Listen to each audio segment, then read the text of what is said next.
Сен бул жашоодо эмне үчүн жашап жатасың? Ар күнү эртең менен ойгонуп, ишти эрте башташыңа эмне түрткү болот? Максатпы? Муктаждыкпы? Коркуубу? Балким бул жакындарыбыз жана алардын алдында жөн гана бизди тынч коюусу үчүн ишти аткаруу каалоосубу? Сизге да бул абал таанышпы? Мен жөпчөнөкөй бир нерсени билемин. Инсан ар дайым анда өзүндө бар нерсесин менен рахаттанбайт. Жылуулук жана токчулукта жашоо мүмкүнчүлүгүнө ээ болуп туруп да, андан көбүрөөгүн сурай баштайт. Көпчүлүгүбүз булардын артында бизди бакыт күтүп турат деп жаңылышабыз. Өзүмдүн материалдык максаттарыма жетишкенимде баары жакшы болот. Мен жакшы ишке жайгашсам, мына ошондо бактылуу боломун. Тескерисинче, бактысыз инсандар дал ушинтип айтышат. Сен билет белең, жөнөкөй бир карапайым үй бүлөдө да табыла турган стол сыяктуу жөнөкөй эле буюмду сатып алууга мындан бир нече 100 жыл мурда байлардын гана курбу жеткен. Француз падышачылыгынын мезгилинде бүтүн бир чоң сарайда болгону 2-3 гана ажаткана болгон. Бирок биз ал сарайлардын чоңдугуна азыр дагы таң калып келебиз. Бүгүнкү күндө биз кийинки урпактарыбызга караганда 1000 эсеге көбүрөөгүнө ээбиз. Кышында аңчылыктан өлүп калбашың үчүн талаада иштешиң керек эмес. Же болбосо үйүң алдынан жаныбарларды айдоо үчүн түнү менен уктабай чыгышың керек эмес. Керек болсо биз мындай мүмкүнчүлүктөрдүн көбүнө ээ болсок дагы мындан да көбүрөөгүн талап кылабыз. Көп машинаны, чоң үйдү, көп досторду. Бирок бир нерсени жакшылап түшүнүп алыңыз. Максаттарыңа карай аракет кылуу бул жакшы албетте. Бирок бактың үчүн жай, орун кана? Артка бир кылчай. Сен каалаган нерселериңе жетишкениңде кана айтчы, көңүлүң канча убакытка тынч болот? Реклама, социалдык тармактар, телевизор бизге ааламдагы баардык жаңылыктардан кабардар болушубузга жардам берет. Ошону менен бирге колдонуучулар матрицасына салып, бир айлана сыяктуу кайра-кайра кайталашыбызга төлүк байлап, жыйынтыгында көңүлдүн тынчтыгынан ажыратышат. Биз азыр 21-кылымда жашап жаткан чындап эле бактысыз инсандарбыз. Илимий нерселерди изилдеп жаткандар бизди ушундай абалга түшүүбүздү элестетишкенби? Эми болсо, булар жөнүндө ойлоп көр. Сенин ата-бабаларың интернетсиз, телефонсуз, машинасыз, керек болсо үйлөрүндө душу жок кантип толук кандуу жашоо кечиришкен. Акыры, ал убактарда да бактылуу инсандар болгонго? Алар буга кантип жетишкен? Эми болсо мен сага азыр сени катуу ойлонткон бир сөз айтамын. Сен каалаган нерсеңе жетишет экенсиң, өзүң билбеген абалда дагы да кийинки жаңы тизмени түзүп койгонуңду билбей каласың. Биз жаңы бир чекитке жетип барганыбызда баардык нерсе өзгөрөт деп ишенебиз. Бирок бул жалган. Эч нерсе өзгөрбөйт. Себеби анда ар дайым тышкы шарттар гана болот. Ар дайым фотосүрөттө сеникинен келбеттүү жигит сүрөткө түшкөнү болот. Ар дайым сенин келбетиңден келишкен кыз дагы болот. Сеникинен машинасы жана жумушу жакшы инсандар ар дайым болот. Ошондой эле сенин ич-ичиңен жеген жек көрүү жана көрө албастыкта эч жакка жоголбойт. А бирок сен ага кет деп айтышың мүмкүн. Сен жашооңду кантип түзүп алышың, өз абалың жана өз мүмкүнчүлүгүңдү кантип тургузушуң, мына ошол чыныгы бакыт үчүн ачкыч болот. Сенин азыркы жетишкендиктериң буга чейинки кылган иштериңдин жыйынтыгы. Ал эми азыр мен алектенип жаткандар болсо, менин келечегимди жарата алат. Муну түшүнүү менен биздин акылыбыздын жыртык жерин жамаган болобуз. Биздин өтмүш жана келечек жөнүндөгү кыялдарыбыз чексиз. Сен кыялыңда бүгүнкү күндө болмоюнча, бакыт эмне экенин унутсаң деле болот. Анткени сенин жашооңдо баары жакшы болсо, булар жөнүндө ойлоого убактың болобу? Бакыт бул коркунуч жана жек көрүү сыяктуу бир сезим тойгусу. Биз дүйнөгө карата кандай мамиледе болуу менен өзүбүздү тартуулайбыз, өзүбүздү жаратабыз. көңүлүбүздү оорутушканда же болбосо бизди ыңгайлуулук зонасынан алып чыгышканда биз эмне деп ойлойбуз же сезебиз? Ооруу, кыйналуу, тынчсыздануу ар дайым боло турган нерсе.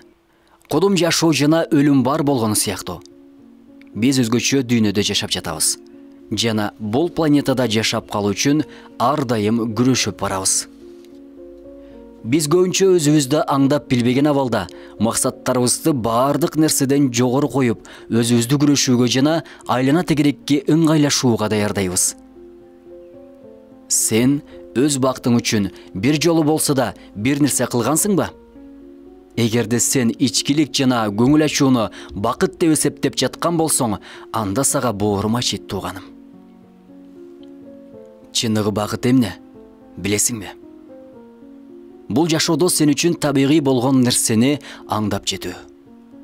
Сен бүтүндөй тынч абалда болгонуңда жана баардык оюңду азыркы абалыңа топтогонуңда гана ал нерсени сезесиң. Бакыт бул сенин көңүлүңдүн тынчтыгы. Бакыт бул сен анын артынан жүгүрдеген эмес.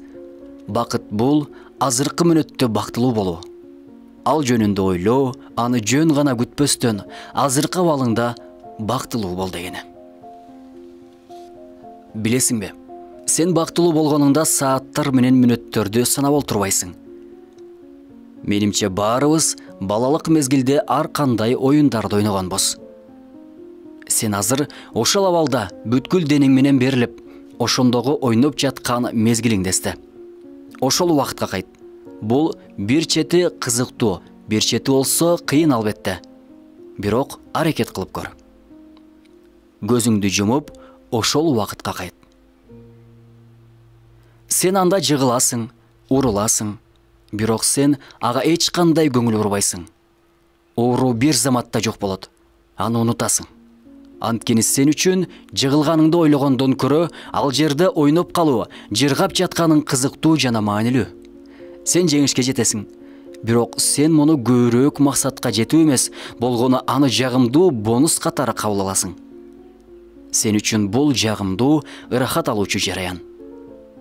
Ал мезгилде булар жөнүндө эч качан ойлобойсуң.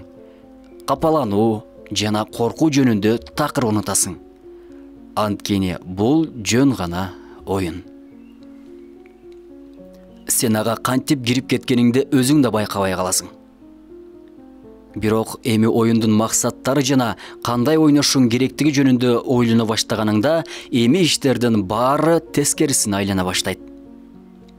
Анткени сен азыр ойнобой, оюндун алдыдагы максаты жөнүндө ойлонуп баштадың. Түшүндүрө алдымбы? Дагы кайталаймын.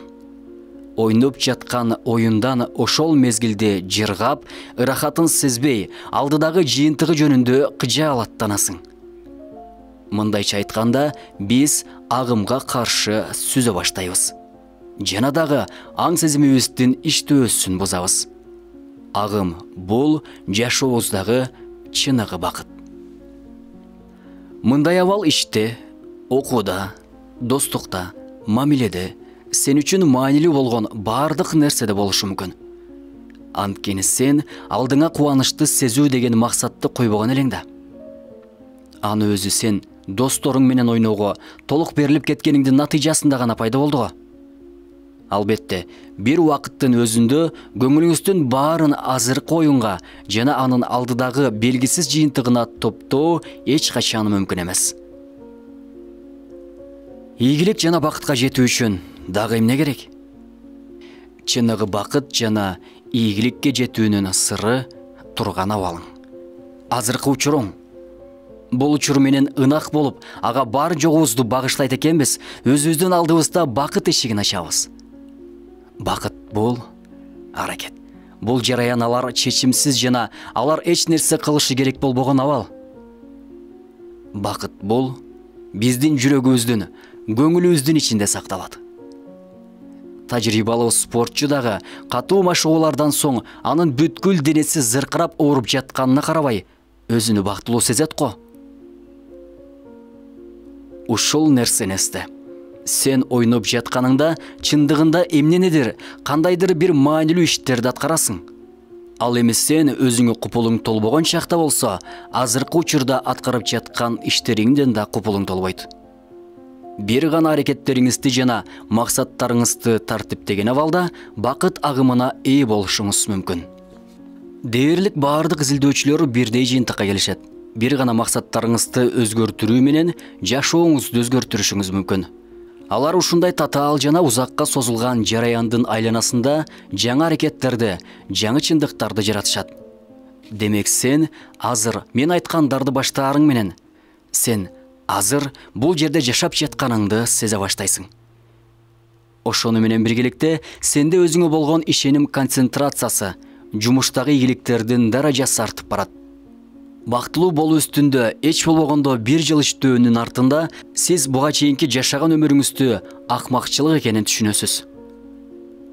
Анткени сен баары бир эртеби кечпи ичээр сууң түгөнөт, өлөсүң.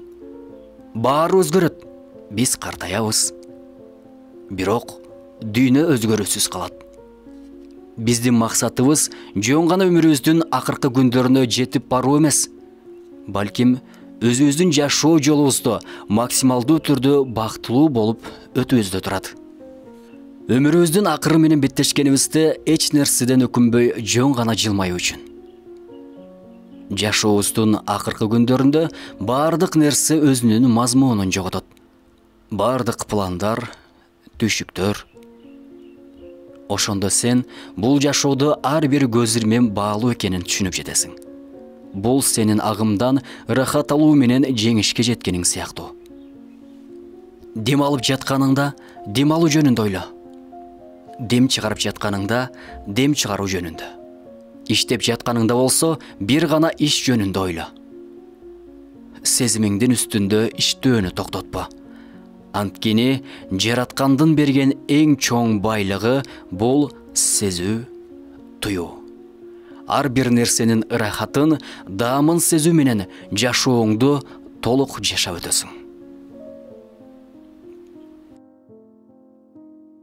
Сиз Азамат Байетов тарабынан которулуп, даярдалган чакан гана түрмөктү тыңдадыңыз. Мен ойлоймун, сизге чоң пайдасын берди деп. Жүрөгүңүз согуудан, кирпигиңиз кагуудан чарчабасын. Азыр сезген, сиз туйган нерсени башкаларда байкашын кааласаңыз, анда өзүңүздүн эң жакын адамыңызга бул макаланы бөлүшүңүз. Бактылуу болуңуз.